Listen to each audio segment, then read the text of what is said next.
പെയ്ത മഴയും. ഭാഗം 7. അത് എഴുന്നേറ്റ് ഇരുവരെയും രൂക്ഷമായി നോക്കി. എടാ വേണ്ട അജയ്, നിനക്ക് മുൻപേ തന്നെ ഞാനൊരു വാണിംഗ് തന്നതാണ്. ഇനി ഇവളുടെ പിന്നാലെ നീ വന്ന ഈ മണ്ണിൽ നിന്ന് മര്യാദയ്ക്ക് നീ തിരിച്ചു പോവില്ല, അർജുൻ പറഞ്ഞു. അപ്പോൾ അനന്തൻ അവിടേക്ക് വന്നു. ഇവരാണോ അഞ്ജു നിന്നെ ശല്യം ചെയ്യുന്ന നിന്റെ മുറച്ചെറുക്കണെന്ന് പറഞ്ഞത്? അനന്തൻ ചോദിച്ചു. അതെ അങ്കിൾ, അവൾ മുഖം കൊണിച്ചു നിന്നുകൊണ്ട് പറഞ്ഞു. അയാൾ പുച്ഛത്തോടെ അവനെ ഒന്ന് നോക്കി. ദാസൻ നിന്നെ കുറിച്ച് പറഞ്ഞപ്പോൾ ഞാൻ കരുതി നീ ഒരു ഘടോൽഗജനായിരിക്കുമെന്ന്. ഇതുവരെ ഞാനൂര് ഇവന് പേടിച്ചാണോടാ നീ നാട് വിട്ടു പോകുന്നത്? കഷ്ടം തന്നെ. അനന്തൻ ദാസനെ നോക്കി പറഞ്ഞു. ഡോ, അനാവശ്യം പറഞ്ഞാലുണ്ടല്ലോ, ഞാൻ ആരാണെന്ന് തനിക്ക് അറിയില്ല. ചീ, നിർത്തടാ, ഇത് എൻ്റെ നാടാ. ഇവിടെ വന്ന് ഈ അനന്തരം വെല്ലുവിളിക്കാനും മാത്രം നീ വളർന്നിട്ടില്ല. മുമ്പ് നിന്റെ തന്ത വന്നൊന്ന് ശ്രമിച്ചതാ. അതിനുള്ള സ്വീകരണം ഞാൻ അയാൾക്ക് കൊടുത്തിട്ടുണ്ട്. അതിനുശേഷം ഇവിടെ വന്ന് ആള് കളിക്കാൻ നോക്കിയിട്ടില്ല അയാൾ. അച്ഛൻ തോറ്റെടുത്ത് മോൻ ജയിക്കാൻ നിൽക്കേണ്ട.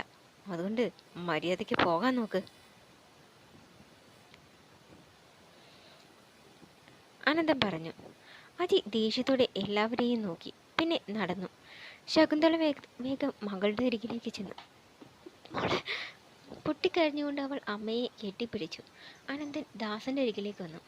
ദാസ, നീ അവളെയും കൊണ്ട് അകത്തേക്ക് ചെല്ലേ, ബാക്കിയൊക്കെ നമുക്ക് പിന്നീട് സംസാരിക്കാം, അയാൾ പറഞ്ഞു. ദാസൻ ശകുന്തളയെ നോക്കി. വാ മോളെ. അവൾ അമ്മയോടൊപ്പം അകത്തേക്ക് നടന്നു.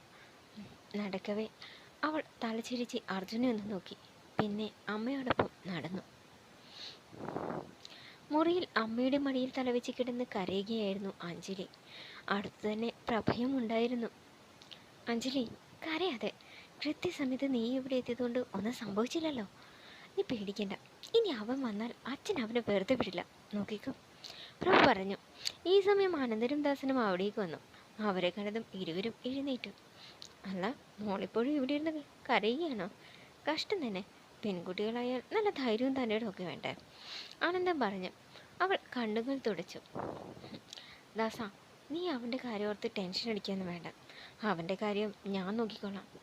പിന്നെ നിങ്ങൾ വന്നേ. അയാൾ ദാസനെ വിളിച്ച് പുറത്തേക്ക് നടന്നു. എന്താണിതാ? വേറെ ഒന്നല്ല, അഞ്ജലി വല്ലാതെ പേടിക്കുന്നുണ്ട്. അതുകൊണ്ട് തന്നെ അവൾക്ക് ഇപ്പോൾ ധൈര്യവും ആത്മവിശ്വാസവും നൽകണം. എത്രയും പെട്ടെന്ന് അവൾക്ക് വേണ്ടി നല്ലൊരു പയ്യനെ കണ്ടെത്തണം. ദാസൻ മൗനമായി. അത് തന്നെയാണ് എൻ്റെ തീരുമാനം. എത്രയും പെട്ടെന്ന് സുരക്ഷിതമായ കൈകളിൽ അവളെ ഏൽപ്പിക്കണം, അയാൾ പറഞ്ഞു. ഏതായാലും ഞങ്ങൾ ഇറങ്ങിയാണ്, കാലത്തെ വരാം. ശരി, അനന്തനോട് യാത്ര പറഞ്ഞ് അവൾ വീട്ടിലേക്ക് തിരിച്ചു. പിറ്റേ ദിവസം എൻഗേജ്മെൻറ്റ് മംഗളമായി തന്നെ നടന്നു. അർജുൻ മറ്റൊരു പെൺകുട്ടിയുടെ വിരലിൽ മോതിരം അണിയിക്കുന്നത് വേദനയോടെ അഞ്ജലി നോക്കി നിന്നു. അടുത്ത മാസം തന്നെ വിവാഹം നടത്താനും തീരുമാനമായി. ദാസൻ മകൾക്കായി ചെറുക്കനെ അന്വേഷിക്കാൻ ആരംഭിച്ചു. ഒരു ദിവസം കോളേജിൽ നിന്നും അഞ്ജലി തിരികെ വരുമ്പോൾ വീട്ടുമുറ്റത്ത് പരിചയമില്ലാത്ത ഒരു കാറ് കണ്ടു. അവളൊന്ന് സംശയിച്ചു. പതിയെ വരാന്തയിലേക്ക് കയറിയപ്പോൾ ഹാൾമുറിയിൽ ആരൊക്കെയോ ഇരിക്കുന്നത് കണ്ടു. അച്ഛൻ അവരോട് ചിരിച്ച് വർത്തമാനം പറയുന്നത് കണ്ട് അവൾ സംശയിച്ചു. ആരായിരിക്കും അത്? അച്ഛൻ്റെ ഫ്രണ്ടും ഫാമിലി ആയിരിക്കുമോ? അവൾ ജനലിലൂടെ അവരെ നോക്കി. ഏയ് അല്ല, അച്ഛൻ്റെ സുഹൃത്തുക്കളൊക്കെ തനിക്കറിയാവുന്നതല്ലേ. ഇനി ഇപ്പോഴത്തെ ഓഫീസിലെ വല്ലവരായിരിക്കോ? അവളവിടെ ആലോചിച്ച് നിൽക്കവേ ശകുന്തള അവിടേക്ക് വന്നു. ആ, നീ വന്നോ? നീ ഇങ്ങോട്ട് വന്നേ. ശകുന്തള പുറകുവശത്തു കൂടി അവളെ കൂട്ടിക്കൊണ്ടുപോയി. എന്താ അമ്മ, ആരാ അവിടെ വന്നിരിക്കുന്നത്? അതൊക്കെ പറയാം, നീ വേഗം കുളിച്ച് ഈ വേഷമൊക്കെ ഒന്ന് മാറി വന്നേ, പെട്ടെന്ന്. അത് പറഞ്ഞ് ശകുന്തള അവളെ തള്ളിവിട്ടു. കാര്യം മനസ്സിലാവാതെ അവൾ ചെന്ന് വേഷം മാറി താഴേക്ക് വന്നു. അപ്പോഴേക്കും അമ്മ ഒരു ട്രേയിൽ നിറയെ ചായയും പലഹാരങ്ങളും എടുത്തു വെച്ചിരുന്നു. അവൾ അതെല്ലാം അതിശയത്തോടെ നോക്കി. ഇതെന്തിനമ്മേ ഇതൊക്കെ നിരത്തി വെച്ചിരിക്കുന്നത്? അതൊക്കെയുണ്ട്, ആദ്യം നീ ഈ ചായ കൊണ്ടുപോയി അവർക്ക് കൊടുക്ക്.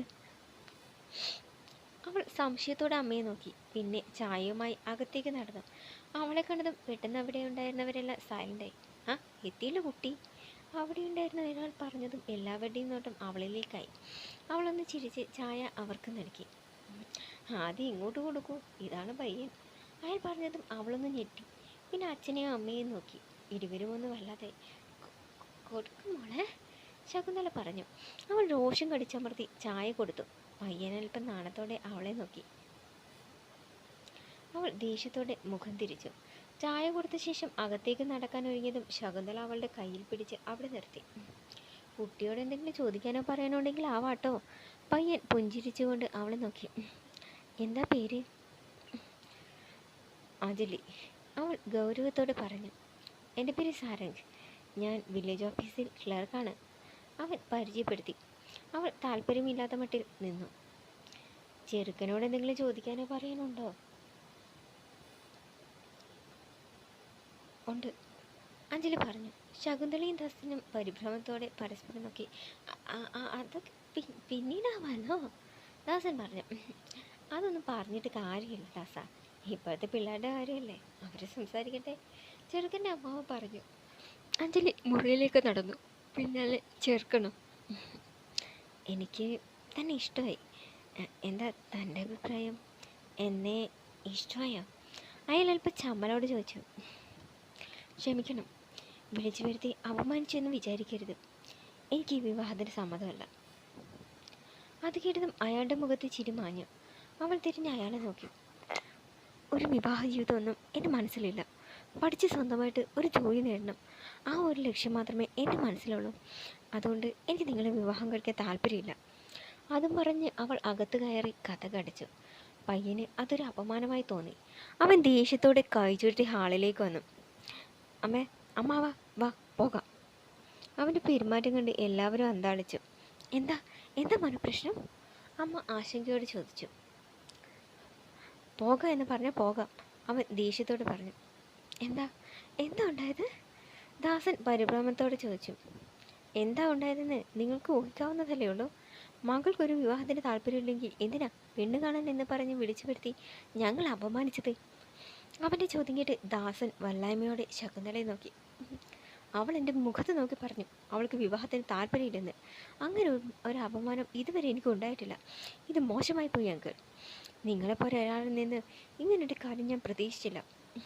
അമ്മേ, വാ നമുക്കിറങ്ങാം, അവൻ ദേഷ്യത്തോട് പറഞ്ഞ് പുറത്തേക്ക് നടന്നു. ശകുന്തളയും ദാസനും അവരോട് എന്തോ പറയാൻ വന്നതും അവർ കേൾക്കാൻ നിൽക്കാതെ ദേഷ്യത്തോടെ വണ്ടിയിൽ കയറിപ്പോയി. ദാസൻ ദേഷ്യത്തോടെ കൈ ചുരുട്ടി അകത്തേക്ക് നടന്നു. പിന്നാലെ ഭീതിയോടെ ശകുന്തളയും.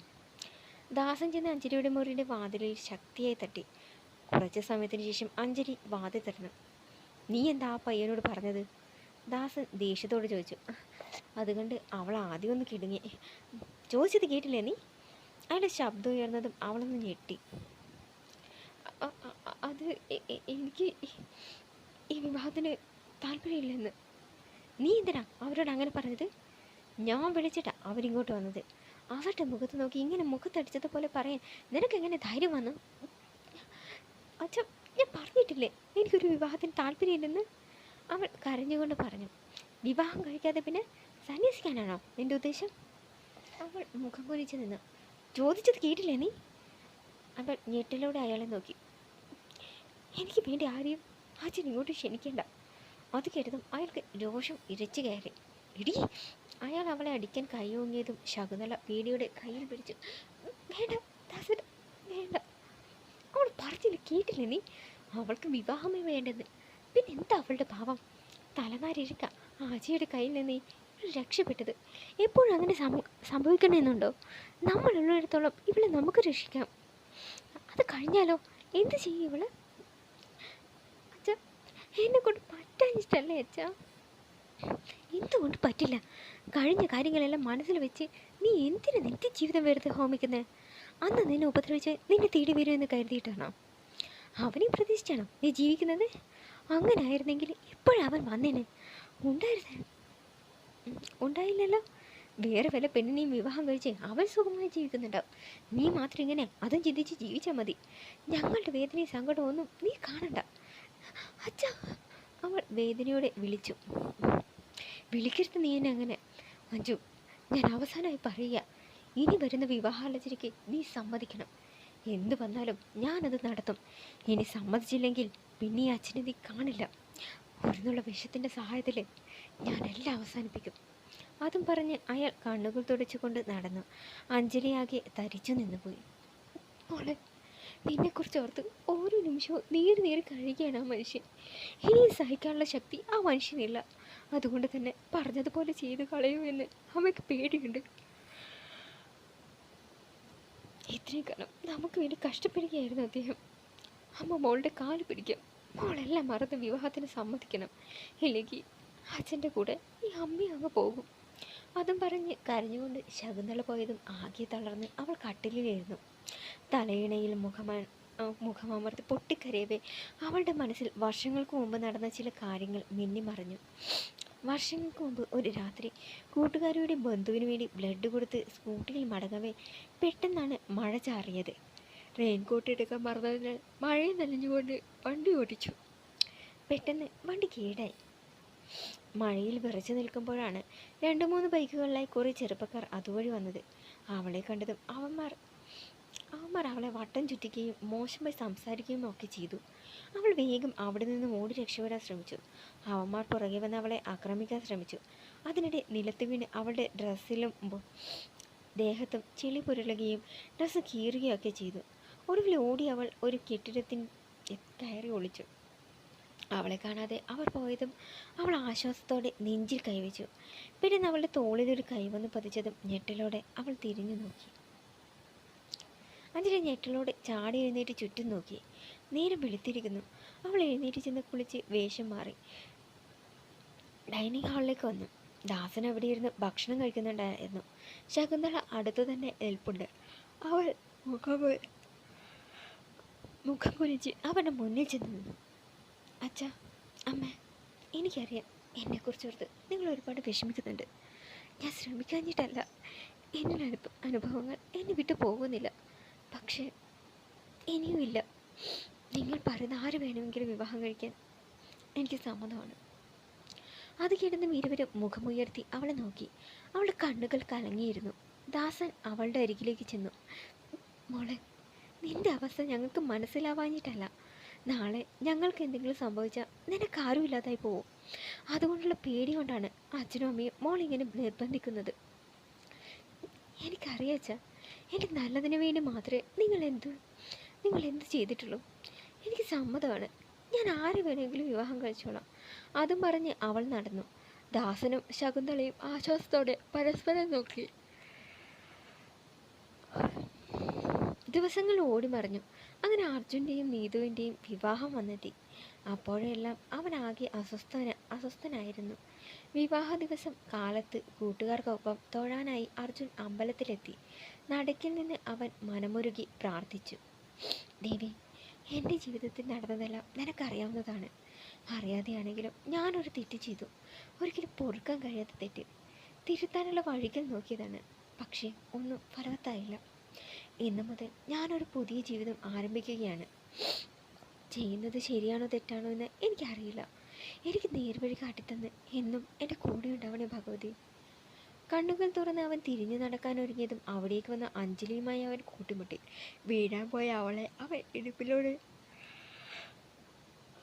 ഇടുപ്പിലൂടെ കൈയിട്ട് ചേർത്ത് പിടിച്ചു. ദേവിക്ക് ചാർത്താനെ കൊണ്ടുവന്ന തുളസിമാല അവൾ അവൻ്റെ കഴുത്തിൽ അണിയിച്ചു പോയി. അതുപോലെ അവൻ്റെ നെറ്റിയിൽ ചാർത്തിയ ചുവന്ന പൊട്ട് അവളുടെ നെറുകയിൽ പറ്റി. ഇരുവരും അമ്പരപ്പോടെ പരസ്പരം നോക്കി. ഈ സമയം അവിടേക്ക് വന്ന തിരുമേനി അമ്പരപ്പോടെ ഇരുവരെയും നോക്കി. എന്താ ഇത് കഥ? ശബ്ദം കേട്ട് ഇരുവരും ഞെട്ടിപ്പിടഞ്ഞു മാറി. പിന്നെ വേഗം നടന്നു. തിരുമേനി അമ്പരപ്പോടെ ദേവി വിഗ്രഹത്തിലേക്ക് നോക്കി. ഇന്ന് വിവാഹം നടക്കാനിരിക്കുന്ന പയ്യനാണ്. ഇതെന്താ ദേവി, നിന്റെ മുമ്പ് വെച്ച് ഇങ്ങനെ സംഭവിച്ചത്? ഇതാണോ നിന്റെ തീരുമാനം? എന്തായാലും എല്ലാം മംഗളമായി തന്നെ ഭവിക്കട്ടെ. ഒന്ന് നിശ്വസിച്ച ശേഷം തിരുമേനി നടന്നു. ഓഡിറ്റോറിയത്തിൽ എല്ലാവരും വന്നു.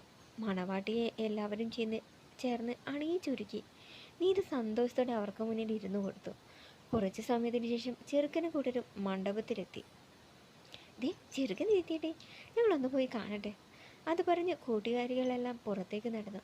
മുറിയിൽ നീതു മാത്രമായി. ഈ സമയം പുറത്തൊരു ഇന്നോവ കാർ വന്നു നിന്നു. അതിൽ നിന്നും ഒരു സ്ത്രീയും 2 പുരുഷന്മാരും ഇറങ്ങി. ഇരുവശത്തേക്ക് നോക്കി സാഹചര്യം അനുകൂലമാണെന്ന് ഉറപ്പുവരുത്തി. എല്ലാം പ്ലാൻ ചെയ്തതുപോലെ തന്നെ ആയിരിക്കണം, കേട്ടല്ലോ? ശരി. അതും പറഞ്ഞ് സ്ത്രീയും പുരുഷനും കയ്യിലൊരു പ്രസൻറ്റേഷൻ ബോക്സും പിടിച്ച് ഡ്രസ്സിംഗ് റൂമിലേക്ക് നടന്നു. വാതിൽ തുറന്ന് ഇരുവരും അകത്തേക്ക് കയറി. കണ്ണാടിയിലൂടെ പരിചയമില്ലാത്തവരെ കണ്ട് നീതു തിരിഞ്ഞു നോക്കി. നീതുമോൾക്ക് മനസ്സിലായോ ഞങ്ങളെ? അവൾ ഇല്ലെന്ന് തലയാട്ടി. എങ്ങനെ മനസ്സിലാകാനാ, കുഞ്ഞുനാളിൽ കണ്ടതല്ലേ, പുരുഷൻ പറഞ്ഞു. രാഘവേട്ടൻ്റെ അമ്മായിയുടെ സഹോദരൻ്റെ മകളെ ഞാൻ. ഇത്രയും കാലം ഡൽഹിയിലായിരുന്നു, അതുകൊണ്ടാണ് മോൾക്ക് പരിചയമില്ലാത്തത്. ഞങ്ങൾ നാട്ടിൽ സെറ്റിൽ ആക്കിയിട്ട് 4 മാസമാകുന്നതേ ഉള്ളൂ. രാഘവേട്ടൻ വന്ന് കല്യാണം ക്ഷണിച്ചപ്പോൾ ഒത്തിരി സന്തോഷമായി. ഇത് മോൾക്കുള്ള ഞങ്ങളുടെ ഒരു സമ്മാനമാണ്. അതും പറഞ്ഞ് ആ സ്ത്രീ പ്രസൻറ്റേഷൻ അവൾക്ക് നേരെ നീട്ടി. അവൾ സന്തോഷത്തോടെ അത് വാങ്ങി. താങ്ക് യു ആൻറ്റി, അവൾ സന്തോഷത്തോടെ പറഞ്ഞതും അവളുടെ പിന്നിലൂടെ വന്ന പുരുഷൻ ക്ലോറോഫോം ടവലിലാക്കി അവളുടെ മൂക്കിലമർത്തി. അവൾ ഞെട്ടലോടെ എതിർക്കാൻ ശ്രമിച്ചതും ബോധം മറിഞ്ഞ് കസേരയിലേക്ക് വീണു.